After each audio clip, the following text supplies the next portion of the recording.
और हमारे साथ हमसे बात करने के लिए सपा विधायक पूजा पाल हमारे साथ जुड़ चुकी हैं। पूजा पाल जी, जिस तरीके से आपने पत्र भी लिखा है सीएम योगी आदित्यनाथ को खुद को सुरक्षा मुहैया कराए जाने को लेकर, किस तरीके का खतरा आपको महसूस हो रहा है? क्या रिस्पांस आपको अब तक मिला? अभी मेरे घर में घर में सुरक्षा लगती है। दो घटना के बाद से 2 लोग लगे हैं जी।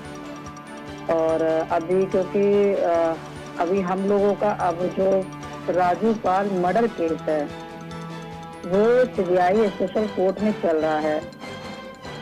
मेरा बयान और जीरा हो चुका है। अभी ये 4 दिन पहले हुआ है जी। जिस दिन घटना हुआ है उसके एक दिन पहले हुआ है, मेरा खत्म हुआ है जी। अब इसमें राजू पाल के जो तस्मीदीद गवाह हैं, रुखसाना जो गाड़ी में बैठी हुई थी, राजू पाल के बगल वाली सीट में बैठी हुई थी, उनको 2 गोली कंधे पे लगी थी जी।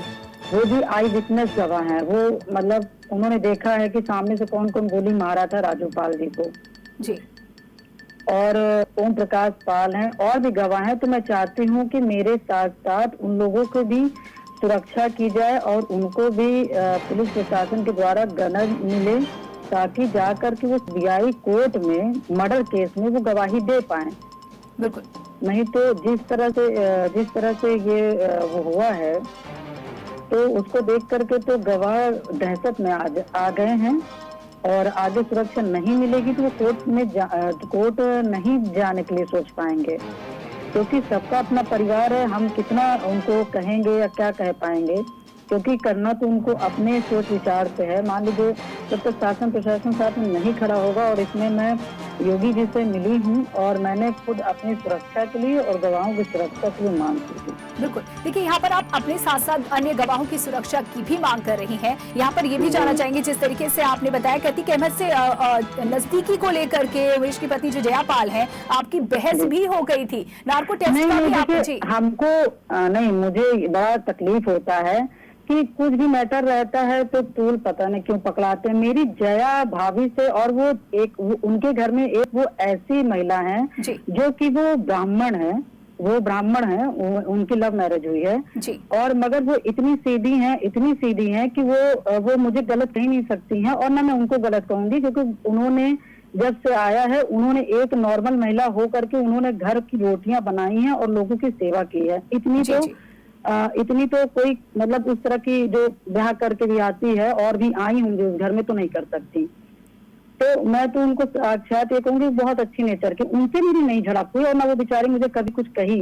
वो उमेश पाल की बहन थी जो मुझे कह रही थी, तब मैंने कहा, नहीं तो मुझे किसी के दुख के घड़ी में मैं गई हूँ तो ना उनको मुझे कहना चाहिए और ना मुझे कहना चाहिए। मगर देखिए, झूठ की भी उम्र होती है ना। जब हम सही बात नहीं रखेंगे और अगला अपनी बात रख रहा है और मैं उस पर बात नहीं रखूंगी तो लोग, मैंने देखा है कि उसी बात को सही मानने लगते हैं। बिल्कुल, ये इसीलिए जरूरी हो जाता है यहाँ पर सवाल करना, जिससे आप अपना पक्ष रख सकें। और यहाँ पर ये भी जरूरी है, नार्को टेस्ट का भी आपने जिक्र किया। हाँ सुनिए, इसीलिए जब उन्होंने कहा, उनकी बहन ने कहा, क्योंकि वो बहुत तेज है, वो बोलती है, क्योंकि वो घर में की रोटी बनाती है, उनको ना राजनीति से मतलब है और ना कोई मुकदमे से मतलब है। मगर भाई तुम्हारे ऊपर घटना हुआ है, तुम्हारा कहीं ना कहीं तुम्हें दिक्कत हुआ होगा। मुझे मालूम, मैंने भी अपना पति खोया है, बहुत छोटी उम्र में खोया है और एक भी घर में कोई मेरा मर्द नहीं था, आदमी नहीं था। मैंने कैसे संघर्ष किया मुझे मालूम है। हाँ, मगर आपको तकलीफ है मुझे मालूम है, मगर इस तकलीफ में किसी एक राजनीतिक व्यक्ति, क्योंकि मेरे बारे में कोई भी कुछ कहेगा तो वो तूल पकड़ लेता है, तो भाई मैं तो अपनी बात रखूंगी ना कि कहाँ आप गलत हो। गलत आप बस यहाँ से हो। सुन लीजिए। हेलो जी हाँ, बिल्कुल कहें। मैंने बस इसलिए उनको कहा, उन्होंने कहा कि लो ये कहा तो रही कि ये अतीक अहमद से मिल गई। देखे, मैं जितना अपने, क्योंकि आंखी देखा तो झूठ होता नहीं, और साक्षात क्योंकि मैं भाई के घर जाती थी, उस समय उमेश पाल जी के घर में जाती थी, मैं 12 बजे लखनऊ आ रही थी, तो मैं जब उनके घर गई अपने दीवान को एक रोक के, ठंडी का समय था, हमने कहा तुम लोग ठंडी में परेशान हो जाओ, तो एक गनर को लेकर के मैं उतर गई, क्योंकि उनका घर थोड़ा सा चौराहा पे उतर के फिर गली में घुसना पड़ता है। फिर मैं गई और जब मैंने देखा तो मैंने वहां देखा कि कम्मो जावेद जो नाम के जो शूटर थे वो उनके ऑफिस में बैठे थे। अच्छा मैम ये बताइए, आपकी कोई दुश्मनीदार महिला होगी और इसका पति मर चुका होगा और अतीक अहमद का शूटर आपके यहाँ बैठे रहेगा तो आप क्या कहोगी? जी आप भी वही कहोगे जो हमने कहा। और उसके बाद फिर मैंने भाभी, जब मैं कमरे में गई, हमने कहा कि चलो वो उसका दिमाग खराब हो गया, भाभी तुम्हारा भी दिमाग खराब हो गया। जब मैंने देखा तो वहाँ ऊपर कोई मुस्लिम एक लड़का वहाँ परेठा खा रहा है। मैंने बस इतना विरोध किया कि मैंने, क्योंकि मुझे मेरे गांव वाले सिखाते हैं, यादवपुर के लोग, नाना लोग हैं, कि बेटा कभी भी दुश्मनी करो मगर कभी अपने घर की चौहद्दी मत दिखाना। दुश्मनों को जाए जितना कुछ पड़ जाए, एक भी कोई एक रास्ता मत दिखाना। तो मैंने उनको वही आगाह किया। हमने कहा भाई आप इस तरह से कर रहे हो, कल कदार आपको यही लोग धोखा देंगे और आज के बाद मैं आपके घर नहीं आऊंगी। बस मैं इसलिए, क्योंकि मैं अतीक अहमद से 18 साल से मुकदमा लड़ रही हूँ और 18 साल से मुकदमा लड़ के मैं सीबीआई कोर्ट में लाई हूँ। और मैडम मैंने सीबीआई जांच क्या कहते हैं कोर्ट से अपील की है। कोई प्रधानमंत्री और कोई मुख्यमंत्री ने मेरा ऑर्डर नहीं किया है। मैंने 18 साल मुकदमा अपने झोला ऐसे कंधे में टांग करके मैं सुप्रीम कोर्ट तक दौड़ी। मुझे कोई प्रधानमंत्री ने मेरे राजू पाल का क्या कहते हैं सीबीआई जांच के लिए नहीं आदेश दिया, ना कोई मुख्यमंत्री। नहीं तो कहिएगा मैं एक एक कागज मीडिया के सामने रख दूंगी। बिल्कुल, हम समझ पा रहे हैं आपका संघर्ष, जिस तरीके से आप यहाँ तक पहुंची हैं। शुक्रिया हमसे जुड़ने के लिए, अपना पक्ष रखने के लिए। और सुनिए, हमको उमेश पाल के परिवार से संपैथी है, पूरी संपैथी है। और जो आज उस घर में बीता है ना मैडम, मेरे जिंदगी में, मेरे कलेजे में 18 साल पहले बीत चुका है। इसीलिए मैं कभी किसी का दर्द नहीं न देती हूँ, न किसी के लिए सोचती हूँ। और आज मैं उनके परिवार के साथ खड़ी हूँ। मगर मैडम एक निष्पक्ष, और आपने नार्को टेस्ट के लिए बोला ना, मैंने इसलिए बोला क्योंकि मैडम जिसको कर नहीं उसको डर नहीं। मेरे शरीर का एक एक नस कटवा के जांच करवा लीजिएगा। मैंने अतीक अहमद का 1 रुपया खाया होगा, 1 रुपया का सल्फात खाया होगा, तो उस दिन मेरा जीवन एकदम जीवन एकदम नरक की तरह होगा। हम समझ सकते हैं, मुझे कबूल होगा, जीना कबूल नहीं होगा मुझे। इसलिए मैंने कहा कि कौन अतीक अहमद का हितैषी है और कौन नहीं हितैषी है, मेरा नार्को टेस्ट करा लिया जाए। और उमेश पाल की अम्मा को एक वो मेरी बुआ है, एक पल की सारी रिपोर्ट उनको, क्योंकि उनके उमेश पाल की वाइफ जो है बहुत सीधी है, उनको बहुत कोई जानकारी नहीं रहती है।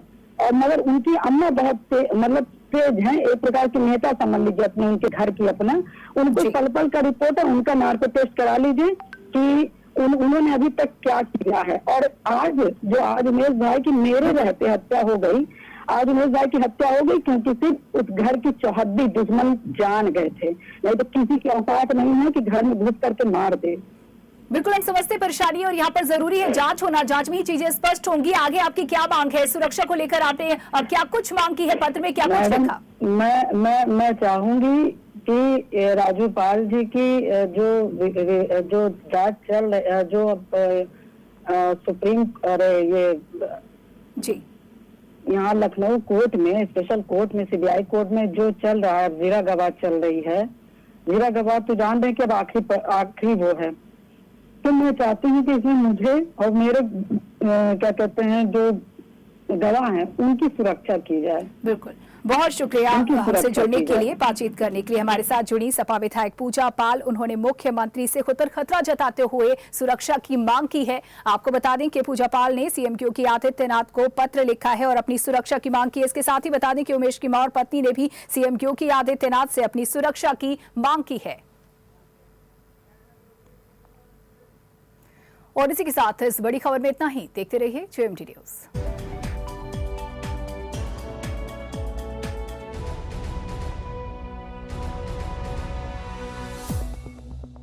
सुपर स्पेशलिटी हॉस्पिटल दक्षिण कानपुर का एकमात्र सुपर स्पेशलिटी